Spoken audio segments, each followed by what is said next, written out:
Funding for this program was provided in part by a challenge grant from the National Park Service. 3-2, President Jefferson. Hip hip, huzzah! Hip hip, huzzah! Hip hip, huzzah! The Lewis and Clark Expedition, an undisputed turning point in the American narrative. The journey of these explorers would change their lives, those of the people they met, and indeed, the very shape of this country. Captains Meriwether Lewis, William Clark, and the members of the Corps of Discovery would be celebrated and mythologized in their lifetimes and beyond. Even the young Shoshone woman, Sacagawea, found a place of honor in this story. But there is one member of the expedition for whom we are still searching, still seeking his story, his truth. His life and the many ways it has been interpreted have much to teach us about our country then and our country now. His name was York.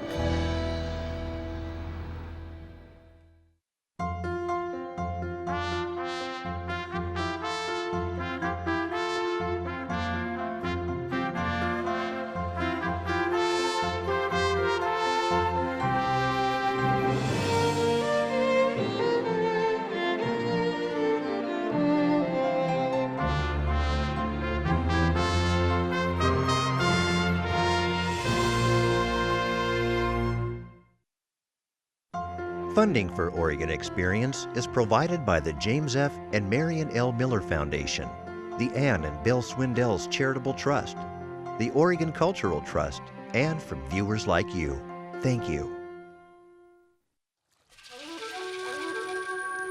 The journey to find York has been a long one, and at times a mysterious one.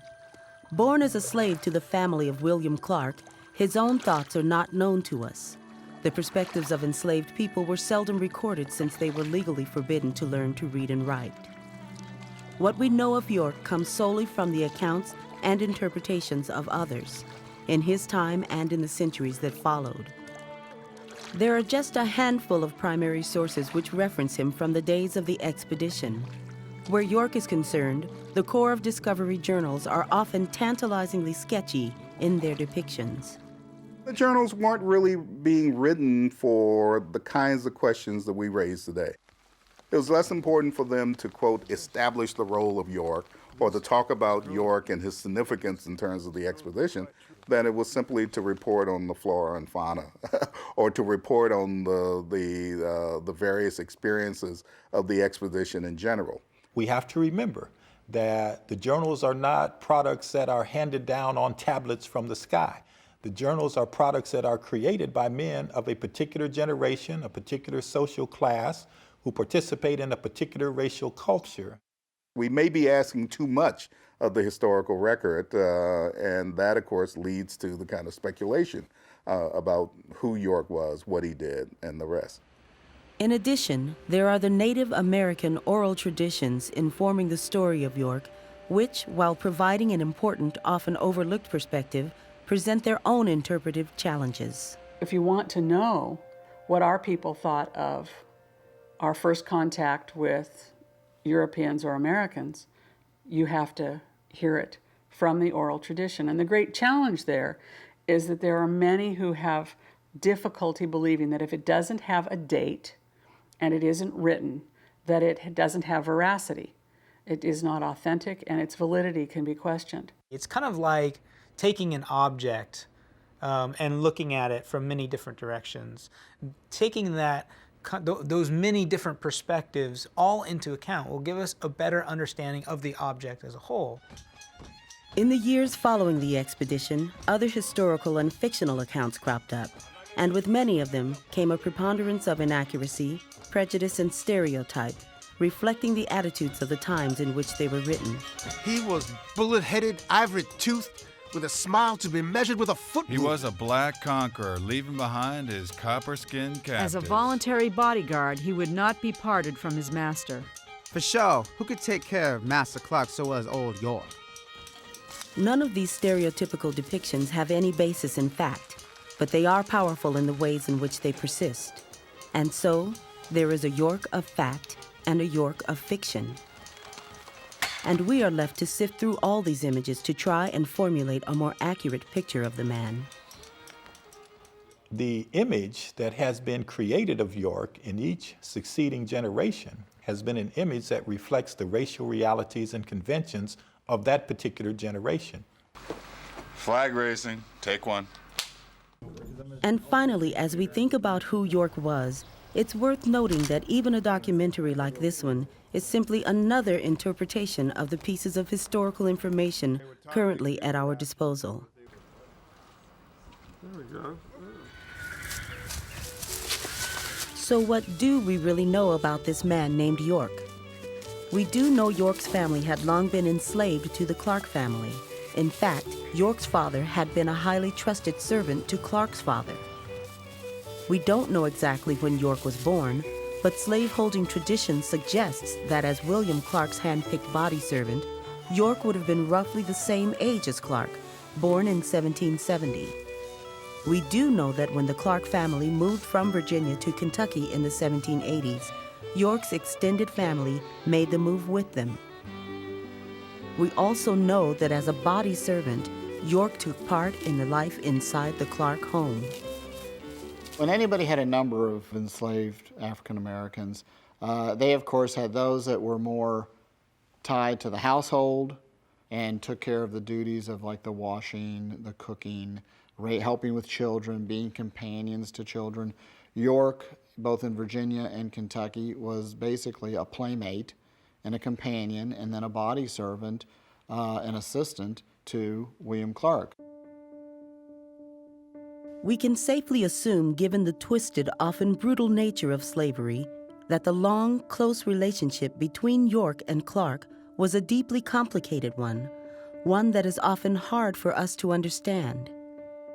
One of the biggest problems in studying history for our generation is to not be judgmental and not to judge earlier periods, earlier individuals by the standards and the values and the context that we operate in our own generation.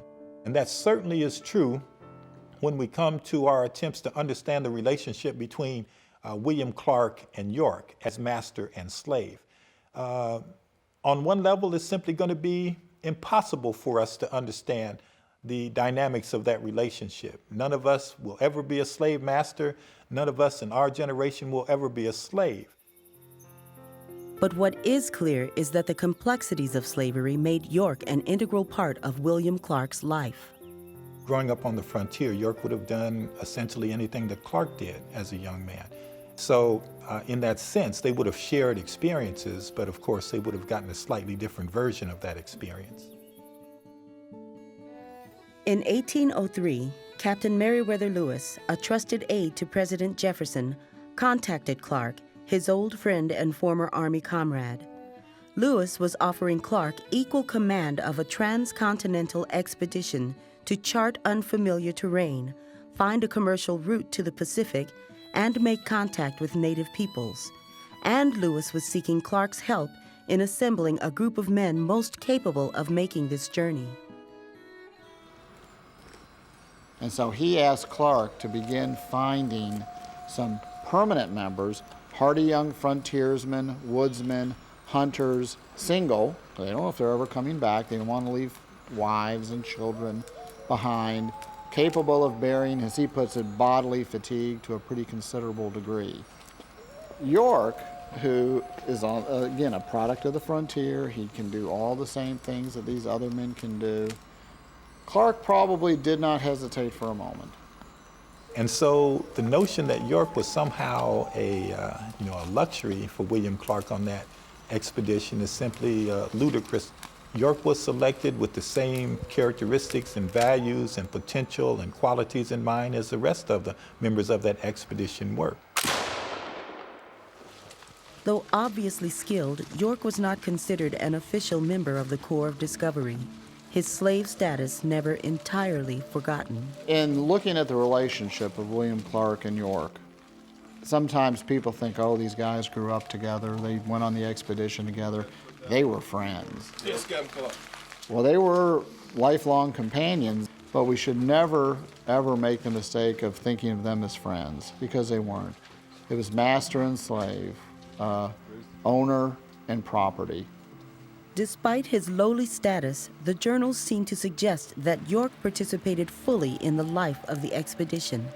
And we get no mention in the journals that York was not accepted by the other men. I mean, he goes out on these little parties away from Clark to hunt or to trade with the Indians for goods and things like that. So apparently, he just becomes one of the men with a different type of status, however, as a slave and as, more importantly, Captain Clark's servant, Captain Clark's slave. I think that's the key point. As I said, he starts out as a body servant, and I think William Clark had certain expectations, and I'm sure the rest of the crew, or the rest of the members of the expedition had certain expectations of York, and those expectations were met and exceeded over time. And thus, I think people began to rethink how they felt about York, and that's seen in some of the journal accounts, that York becomes more and more important. While York was well qualified to participate in the expedition, he did not fit Lewis's original profile in one important way. Unlike most of the members of the Corps of Discovery, York had a wife. We know that York's wife was owned by somebody else. Of course, it wasn't a legal marriage. That was not recognized in slavery, that you would be legally married. It would have been, as the old saying is jumping the broom. You know, it would have been something that was like more of a common understanding. Neither of them could ever have guessed that they would be apart for nearly 2.5 years. Whatever personal pain York might have felt did not prevent him from doing his duty and serving Clark and often the other members of the expedition as well. Sergeant Floyd was taken violently bad with a bilious colic and is dangerously ill. We attempt in vain to relieve him. I am much concerned for his situation. Every man is attentive to him, York principally. William Clark. York also demonstrated his loyalty and concern when he frantically searched for Clark, the traitor Charbonneau, Sacagawea, and her infant son, all of whom had almost drowned during a flash flood at Great Falls. Captain Clark! We at length reached the top of the hill safe, where I found my servant in search of us, greatly agitated for our welfare. William Clark. Captain Clark! But York's presence on the expedition may have been most valuable when it came to their dealings with the various native peoples they encountered. Those Indians were much astonished at my servant. They never saw a black man before. All flocked around him and examined him from top to toe and called him the Big Medicine. William Clark. Because York was black and because many of the Indian tribes sort of held that color as a warrior color, he was seen as having immediate authenticity and respect with the Indian tribes. And so he could play a role of emissary between those two groups. There are points in the expedition where the very survival and success of the expedition depended on the loyalty of York. At one point, they had no food, they had very few trade goods, they needed the goodwill of the native population simply for their survival. And in those circumstances, York rose to the fore as one of the individuals who really allowed that expedition to proceed. When you look at the oral tradition, and you look at our suspicions about these travelers, one of the most notable things that you'll find in tribes from the Dakotas to the west is our fascination with York. Absolute fascination with York. The color of his skin, the fact that he was apart from the rest of the men, he was not like the rest of the men in many respects, was not wasted on us. And his skill, being a man's man in Indian country is really important. A strong, capable, responsible member of the party. That's generally how the journals and native oral tradition portray York. And yet, in later years, some references inadvertently provided fodder for racial caricature. For example, It's been noted that the Mandan Indians were impressed with York's agility and ability to dance. Several authors took the image of a dancing York and transformed him into a buffoon, reinforcing the prejudices of the day. The ferocity in York's face faded to startled innocence. Cruzat struck up the fiddle, and York began to shuffle, buck and wing, heel and toe, no bones in his hips and no bones in his legs. Julia Davis, 1937.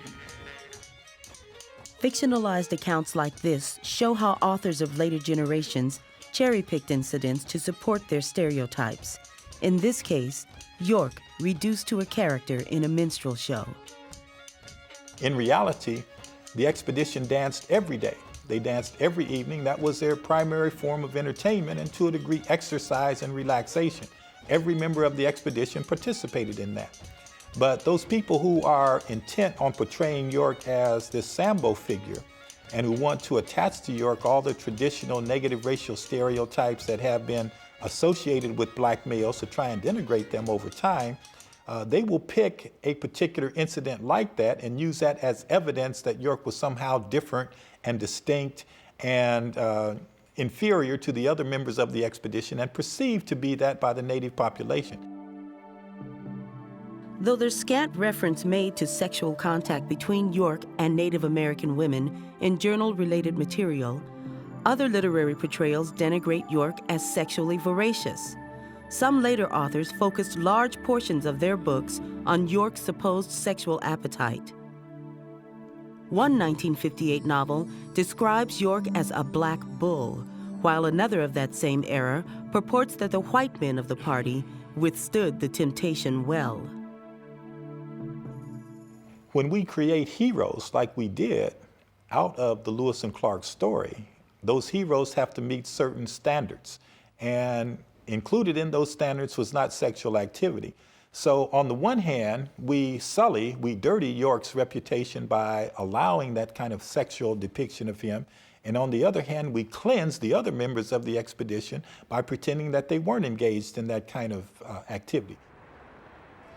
In more recent history, with the dawn of the civil rights era, some authors attempted to correct these images of York. Some presented York as a role model. Some succeeded in offering a balanced portrait, but a few others took it too far. York went from being portrayed consistently as a Sambo to being portrayed consistently as the superhero of the expedition, the most important member. And certainly we can understand the swing of that pendulum in that direction. But pendulums have a way of swinging all the way to extremes before they find their way back to the middle. And either the Sambo or the superhero treatment of York fails to capture the realities of York's humanity and complexity. Of the many stories concerning York's role in the expedition, perhaps one of the best known is the one describing a small but symbolic moment at the mouth of the Columbia River in the winter of 1805. Facing miserable weather, running out of trade goods, and chronically concerned about food, Lewis and Clark polled the Corps of Discovery on where they would spend the coming months.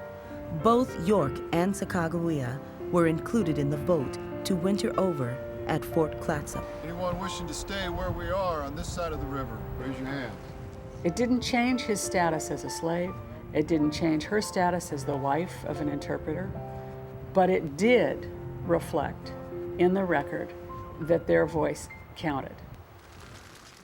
One of the things that we often lose when we think about the expedition is the human angle of a group of several dozen individuals facing and surmounting, enduring great difficulties over a long period of time, and the impact that the bonding experience must have had on the members of that expedition that superseded probably in some ways the expectations of the settled society of race that they left back east.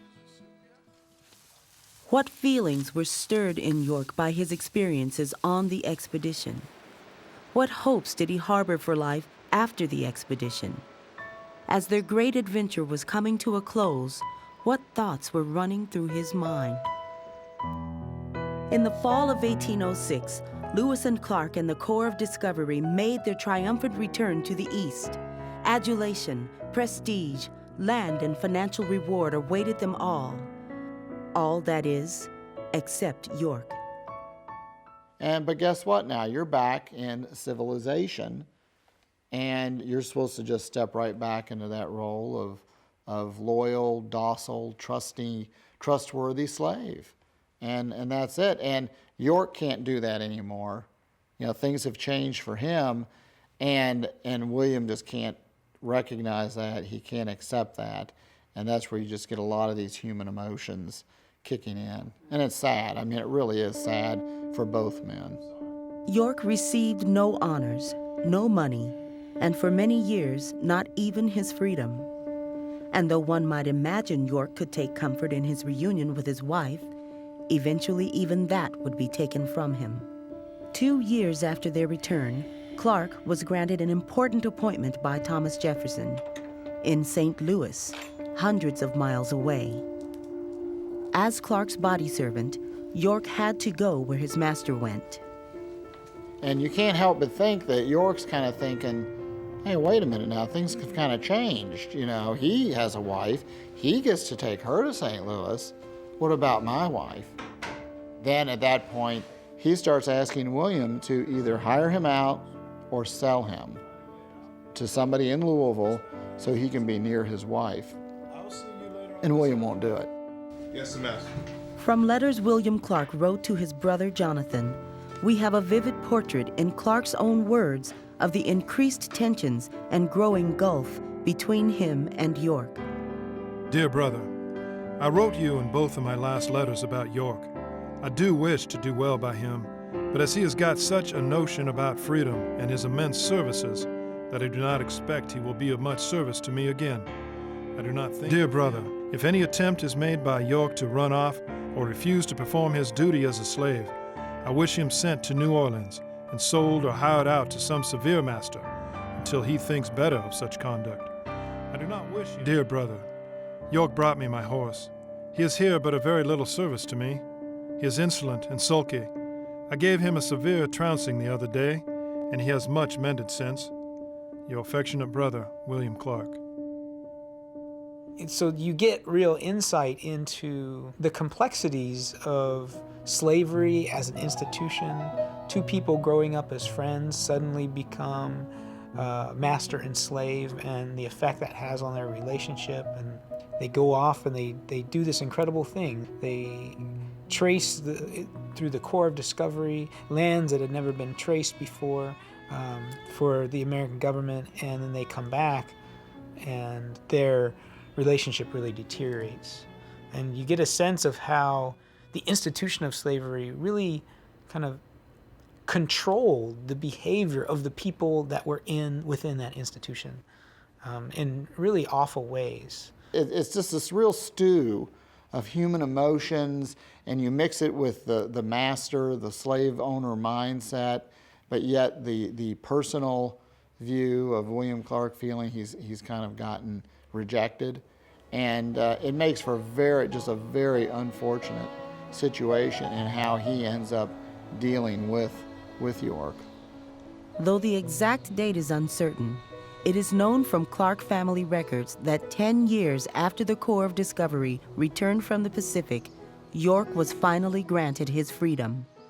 What happened to him next is largely a matter of speculation, based on two brief and extremely different accounts. There are two versions of the end of York's life that have come down to us. One version is the result of an interview of William Clark by Washington Irving, a popular cultural writer and figure in the 1830s. And Washington Irving went to interview him, and Irving asked him about York. What happened to your slave, your manservant York? Clark told Irving that he'd freed York, giving him a wagon and 6 horses to start a freight delivery business. The wagoner was York, the hero of the Missouri expedition and advisor of the Indians. He could not get up early enough in the morning. His horses were ill-kept, 2 died, the others grew poor. He sold them, was cheated, entered into service, fared ill. "Damn this freedom," said York. "I have never had a happy day since I got it." He determined to go back to his old master.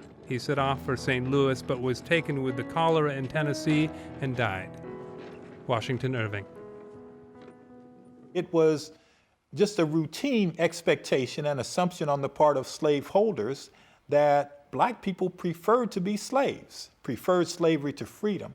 And so that Washington Irving story becomes an intimate part of the Clark York story in the scholarship of the next 200 years. The insistence that York did not want to be free, that York wanted to return to Clark and to return to slavery. There is another story which speaks to the hope for a different ending for York. It too dates back to 1832. Like Washington Irving's notes, it is the unverified account of one person, a mountain man named Zenas Leonard, who had been traveling the Rockies when he came upon a Crow Indian camp. In this village, we found a Negro man who informed us that he first came to this country with Lewis and Clark, with whom he also returned to the state of Missouri and in a few years returned again. He has acquired a correct knowledge of their manner of living and speaks their language fluently. He has rose to be quite a considerable character or chief in their village. Zenas Leonard. So that's the alternative fate for York. Now, just as in the case of the William Clark story, you have to re-examine that story as well. There is no doubt that Zenas Leonard was in that Indian village in the 1830s and met a black man there. There is considerable question about whether that black man was really York or not. To assume he was York, we have to forget or overlook the fact that there were many black mountain men. And we tend to do that in American history because we always pretend that York was the only black man in the West. Therefore, it's consistent that he was the black man in the Indian village. But just as in Irving's account of York dying as he tries to return to his master Clark, there is no corroborating evidence that York lived out his life as a respected member of the Crow Nation. So still we are left with that frustration. Which story is true? Well, the good side of the frustration is we get to pick, because the evidence is pretty shaky for both stories. Pick the one that you like. I know which one is my preferred ending to York's life, and feel free to stick with that. In the end, perhaps the details of York's story are less important than the bigger picture his life provides. His personal history blazing a trail through our country's history over the last 2 centuries. Maybe York's life is one map, one way of gauging our own national journey as we continue to struggle with the legacy of slavery and issues of inequality.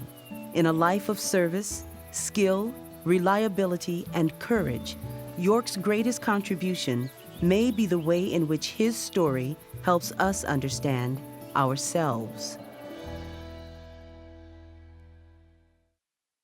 To learn more about York or to order a DVD of this program, go to opb.org.